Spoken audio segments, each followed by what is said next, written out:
Madame, Monsieur, bonjour et bienvenue dans ce flash de l'information sur Tunisnet TV. Et voici les principaux titres de l'actualité nationale et internationale. Route bloquée entre Jendouba et Ghardimé par des citoyens réclamant l'eau potable.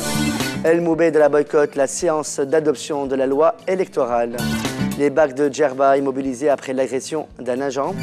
El Hora News, première chaîne tunisienne d'infos en continu, annoncée pour mars 2013. Et à l'étranger, en Égypte, sitting contre la déclaration constitutionnelle de Morsi à la place Tahrir. Un groupe d'habitants doués de milices du gouvernorat de Jendouba ont bloqué ce mardi 27 novembre la route reliant Jendouba à Ghardimé, réclamant qu'on leur fournisse l'eau potable. Selon notre correspondant dans la région de Jendouba, les habitants ont empêché les véhicules de circuler sur la route Jendouba-Ghardimé, faisant exception seulement dans les cas d'urgence. Le personnel du centre de formation agriculture de Sidi Meskin n'a pas pu rejoindre leur lieu de travail à cause des perturbations du trafic routier. Les citoyens exigeant le raccordement au réseau d'eau potable réclament un entretien avec le gouverneur de la région à ce sujet, ainsi que le pavage de la route. Les élus du parti El Moubedra, l'initiative fondée par Kamel Morgen, ont décidé hier, mardi 27 novembre, de boycotter la séance plénière de l'Assemblée nationale constituante consacrée à l'examen du projet de loi portant création de l'instance électorale. D'après le député Karim Khalifa, l'article 7 de la loi excluant les anciens responsables du RCD dissous de l'instance supérieure indépendante pour les élections est un crime contre les Tunisiens. L'élu d'El Moubedra a ajouté que certains articles du projet de loi renvoient à une volonté d'exclusion et de vengeance, ce qu'il considère comme une remise en selle de la dictature et de l'instrumentalisation d'une instance à des fins politiques. Le gouvernorat de Siliena vit depuis hier, mardi 27 novembre, une grève générale qui se produit après une série de protestations dans plusieurs villes de la région comme Makthar ou Siliena. Selon Adel Aloui, secrétaire général adjoint de l'Union régionale du travail, l'UGTT, la grève est suivie et l'activité économique est paralysée dans la région. Les problèmes les plus récurrents sont rattachés au développement de la région de Siliena, d'après le témoignage du responsable syndical. Quant aux relations entre l'UGTT et le gouverneur de la région, elles seraient rompues, précise Adel Aloui. Les agents de la douane tunisienne ont observé hier, mardi 27 novembre, une grève générale dans l'ensemble du territoire à laquelle le syndicat des agents avait appelé il y a 6 jours pour une série de revendications dont l'amélioration de la situation matérielle du personnel et la réforme du secteur. Zakaria Ben Tisha, agent de la douane à Tunis, a indiqué que l'ensemble des services de la douane sont touchés par la grève, à l'exception de l'aéroport de Tunis-Carthage et des arrivées de voyageurs par voie maritime. Les bacs reliant El Jorf à Djerba Ajim, gouvernorat de Mednin, sont immobilisés depuis mardi 27 novembre, depuis l'agression d'un agent des bacs par 3 individus. Un des collègues de l'agent agressé, Haytham Gouid, a indiqué que l'immobilisation des bacs fait suite à la multiplication des actes de violence contre le personnel ces derniers temps. Il a appelé l'autorité de tutelle à intervenir pour mettre fin à ces phénomènes. L'Union européenne a annoncé lundi qu'elle restituera à la Tunisie et à l'Égypte les fonds détournés par les anciens dirigeants gelés depuis début 2011.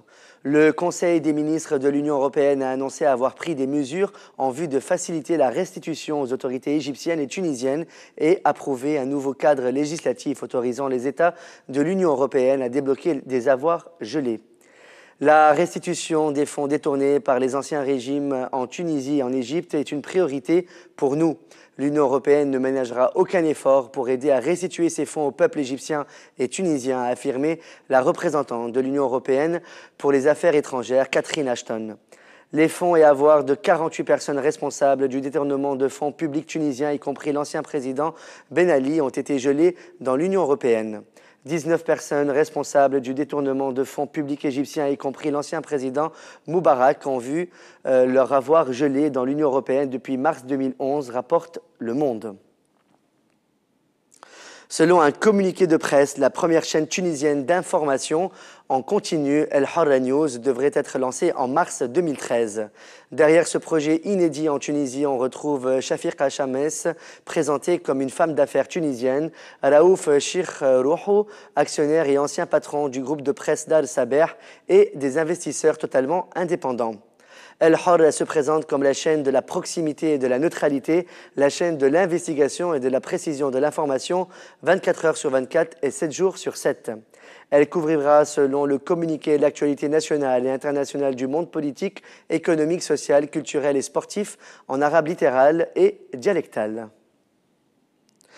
Dans une interview accordée au journal El Maghreb, Habib Ellouz, un des dirigeants du mouvement Nahda, a déclaré qu'il aimerait que l'actuel président Rachid Ghannouchi se consacre à la direction du mouvement et laisse la direction du parti Nahda à un jeune du mouvement dont Habib Ellouz n'a pas voulu donner le nom.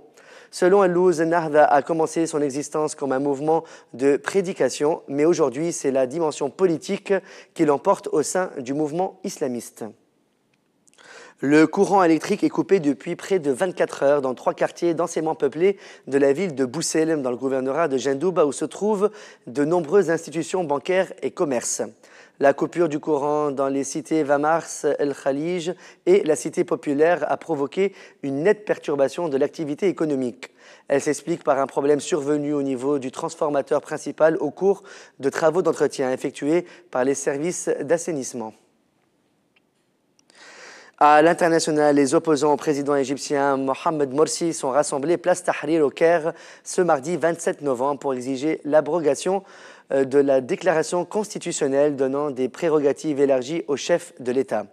Libéraux, laïcs et nationalistes de gauche protestent contre le décret, celui-ci représentant à leurs yeux une menace pour la transition démocratique en Égypte.